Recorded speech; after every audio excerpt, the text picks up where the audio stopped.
Good evening. அடுத்து ஒரு some. இது வந்து மோஸ்ட் இம்பார்ட்டன்ட். ஏன்னா மாடல் 2019 கேட்டிருக்கான். அதுக்கப்புறம் இந்த கொஷின் கேட்ட மாதிரி எனக்கு தெரியல.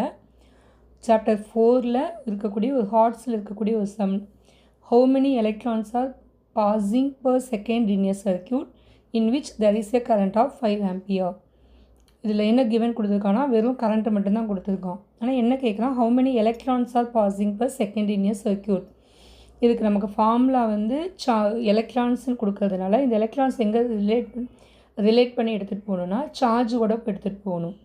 So number of electrons into charge of electron, அதுதான் வந்து இந்த க்யூவோட வேல்யூ.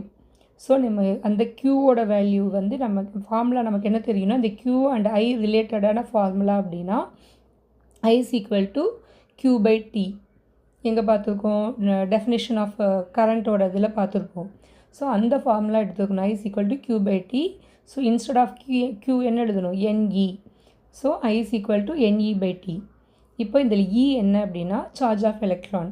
அந்த வேல்யூ வந்து நம்ம சின்ன கிளாஸில் படித்தது 1.6 × 10⁻⁹ coulomb. So charge of electron தெரிஞ்சிச்சு. நம்பர் ஆஃப் எலக்ட்ரான்ஸ் இதில் ஃபைண்ட் அவுட் பண்ணணும். இப்போ நமக்கு தெரிஞ்ச என்னென்ன டேர்ம்ஸ் தெரிஞ்சாச்சு, I 5 ampere equal to n தெரியாது, என் இன்ட்டு இ வந்து 1.6 × 10⁻⁹ பை டைம் வந்து 1 செகண்ட். ஏன்னா கொஸ்டினில் என்ன கொடுத்துருக்கான், how many electrons are passing per second, so by 1. இப்போ அதை கிராஸ் மல்டிப்ளை பண்ணால் 5 × 1 5 ஈக்குவல் டு n × 1.6 × 10⁻⁹.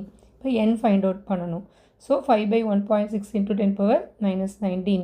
இந்த 10⁻⁹ நீ அப்படியே டினாமினேட்டரில் இருக்கிறது நியூமரேட்டருக்கு கொண்டு போயிடு. இன்ட்டு 10⁻⁹.